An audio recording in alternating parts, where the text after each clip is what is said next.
जैन जी और उनकी परिवार पूरा पधारा है, बहुत दूर से ये लोग पधारे हैं।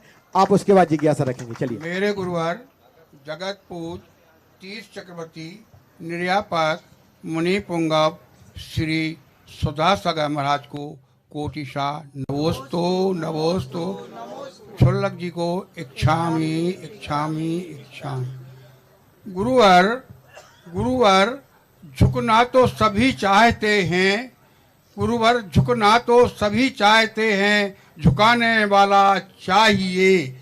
और मेरे गुरुवर सुधा सागर की जिज्ञासा का समाधान कर आगम से कराने वाले मेरे गुरुवर ही चाहिए, मेरे गुरुवर ही चाहिए।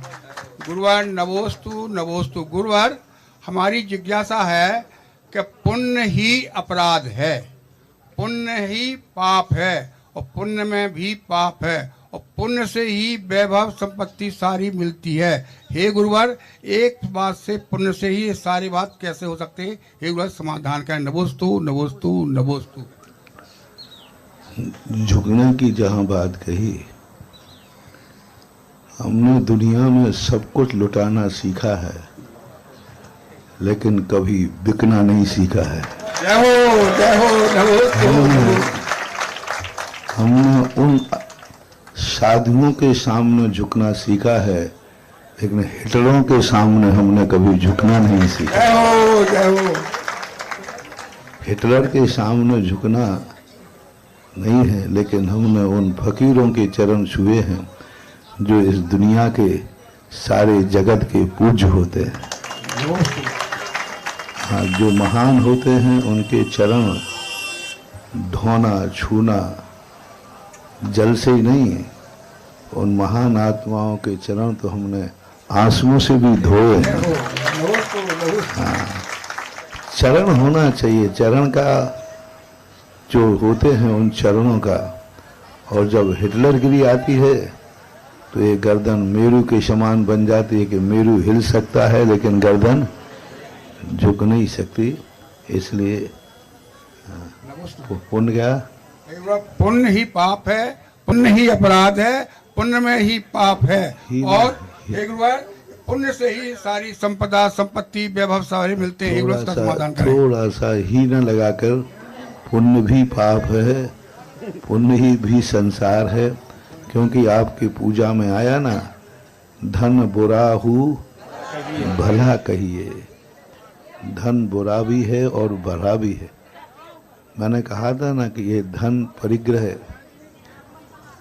गंदा है, लेकिन उस गंदगी को यदि खाद बना दिया जाए और उस खाद में यदि खेत में डाल दिया जाए तो वह गंदा खाद गेहूं की फसल को कई गुना कर देता है वो गंदा, लेकिन उसमें एक गुण है कि उसको यदि खेत की संगति मिल जाए, गेहूं के पास तक भेज दिया जाए तो वो गेहूं की ताकत बढ़ा देता है। धन बुरा है, लेकिन धन को यदि धर्म रूपी खेती से जोड़ दिया जाए तो धर्म की फसल को वो लहरा देता है। लहरा, लेकिन उसको बनाना है, बस धर्म से जोड़ना है। सभी पुण्य जितने हैं, इन पुण्य को यदि धर्म से जोड़ देंगे तो ये पुण्य धर्म की फसल को कई गुना कर देता है।